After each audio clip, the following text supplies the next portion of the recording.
Treasurer, welcome to 7:30. Thanks very much, Sarah. So was the RBA right to raise rates today? Well, as you know, Sarah, I don't second-guess decisions taken independently by the Reserve Bank Board. It's got a job to do, and I've got my own job to do, and I take responsibility for doing it. I've been rolling out cost of living relief in a way that takes some of the edge off these inflationary pressures without adding to them. I've been getting the budget in much better nick, and I've been investing in housing and skills and energy.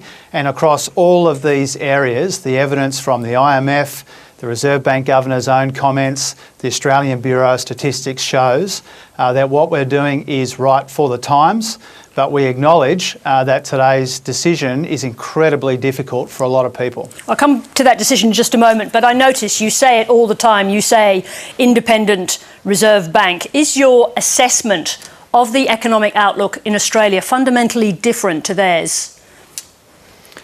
I think we've got a common view about inflation being the primary challenge in our economy, and I've said that my own way on a number of occasions.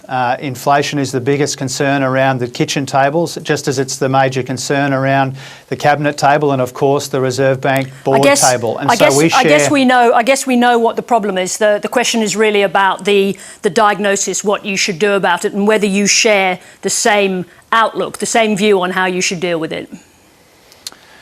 Well, we have different jobs to do, and so that's why I don't second guess. I don't predict or preempt decisions, and I don't second guess them after they've been taken.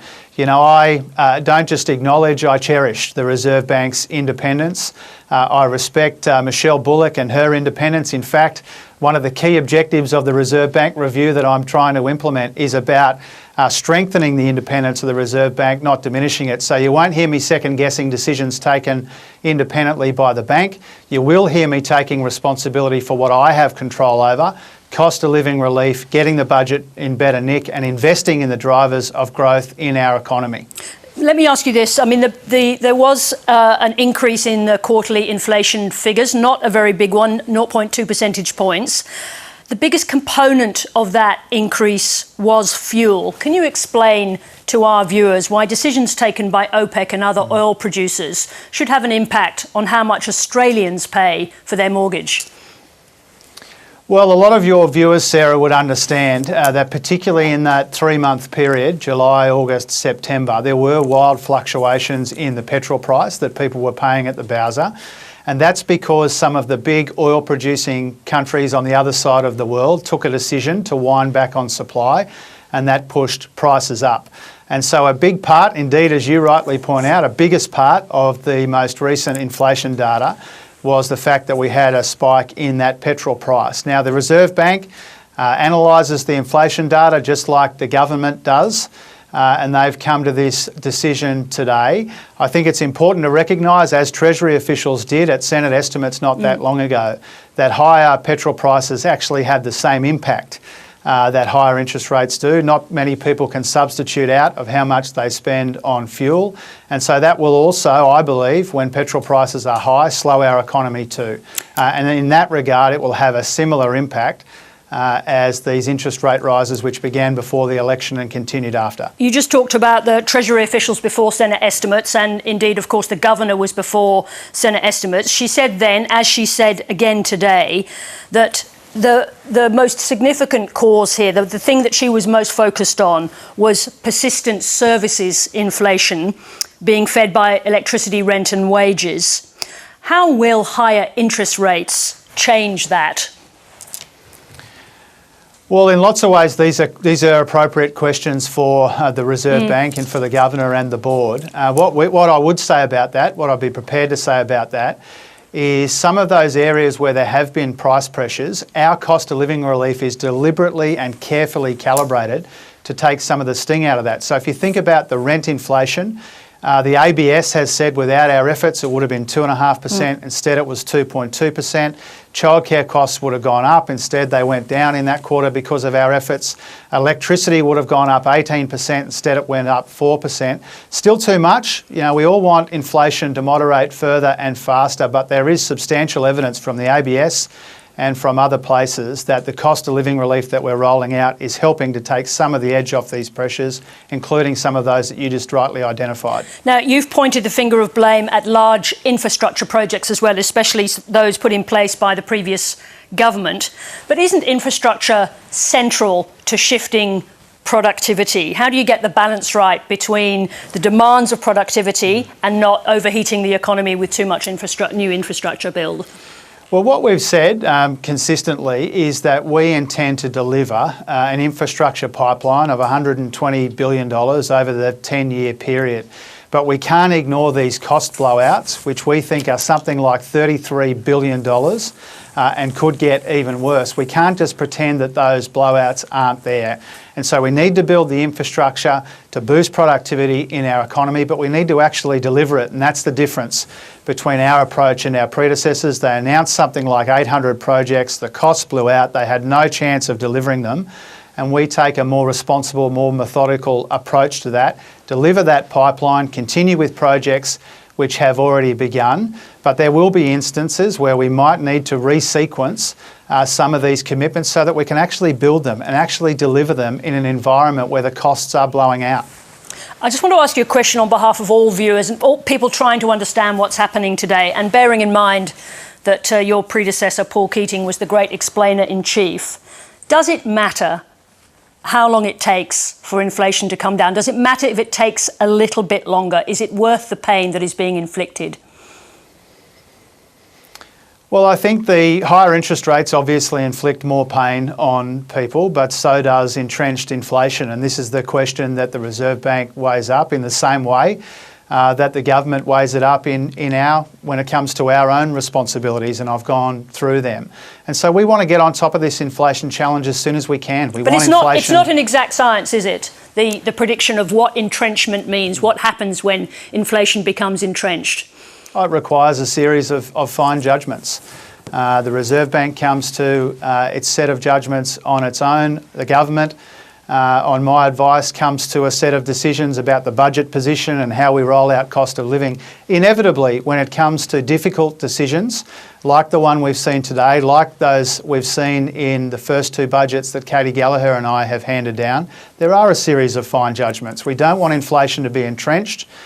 We want to make sure we can get on top of this inflation challenge without crunching the economy. In that, we are aligned with the objectives of the Reserve Bank.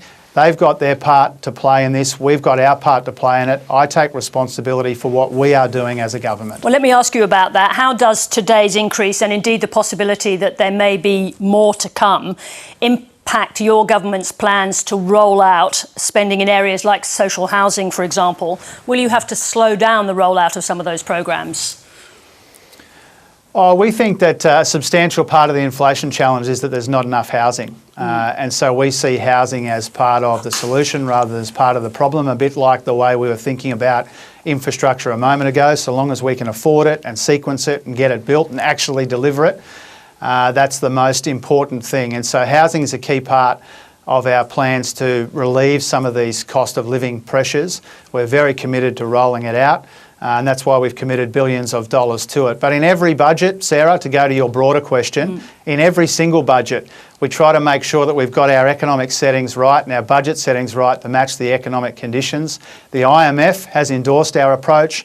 The Reserve Bank Governor has said it's very positive and very helpful. And as I said before, the Bureau of Statistics has said that our policies are taking some of the edge off this inflation rather than adding to it. So on all three fronts that we are operating on, we are making a positive difference. We all want inflation to moderate further and faster. The bank does, the government does. We are doing our bit, and the bank will take its decisions independent from us. Nonetheless, it's inevitable that people will blame the government for today's rate rise. Are you prepared to take new measures in the next budget to ease this burden? Measures not currently in the budget? Well, first of all, and I think this is what you're alluding to, I mean, we've got a big program of cost of living relief that we're focused on rolling out right now, and we've made $40 billion of savings as part of getting the budget into surplus, not instead of cost of living relief, but in addition to cost of living relief. And people should expect us to take a similar approach in our third budget in May. You know, we find savings where we can, we bank upward revisions to revenue where we can, not all of it, but most of it. and we make sure that our budget settings match the economic conditions. And as I said before, whether it's Reserve Bank Governor, the IMF, the ABS or others, our responsible economic management is the right approach for what we acknowledge are really difficult times for a lot of people. Yeah, and you've talked about that today, and you've talked about the pain that people suffer. I just want to come back to that question. What would you consider in terms of easing the pain, and especially if we're going to see a second or even a third rate rise into next year? Well, I think what we've demonstrated is an ability to target cost of living relief to those areas which are where the pain is most acute: out-of-pocket health costs, rent, electricity bills, childcare. These are the sorts of priorities that we've had, and what we've decided to do is to work out where our cost of living assistance will put downward pressure, not upward pressure on inflation. That's why we've gone for those ways of delivering help rather than sending cheques to people. And so we've shown the way that we come at this challenge. Obviously, as we get closer to May, we'll make sure that our budget settings match the conditions that exist around then. But for the time being, our focus is on rolling out the cost of living help that we've already budgeted for. Now, our economy is still relying on savings that people accumulated during COVID. What happens when those savings finally run out? Well, I think these rate rises are tightening the screws on people's household budgets. I don't think that's a controversial statement. I think that's self-evident. And we are seeing in those last national accounts, the savings rate did come down substantially. Consumption took a fairly substantial hit in that quarter. And so we're seeing the impact of these higher interest rates on people's household budgets. There is a commentary about when more and more people will find it too hard to cope with these higher interest rates. The banks and others have had views about that in recent times. We acknowledge people are under really, really serious pressure. Another interest rate rise today will make things harder. We've got to get on top of this inflation problem together. That's why we are doing our bit as the government, and it's why the Reserve Bank took the decision that it took today. And they did that independently, but recognising that the bank and the government have the same objective to get on top of inflation. We've just got different jobs to do, and I'm prepared to explain my part of it, and they will explain their part of it. Treasurer, thank you very much indeed for joining us this evening. I appreciate it. Thank you, Sarah.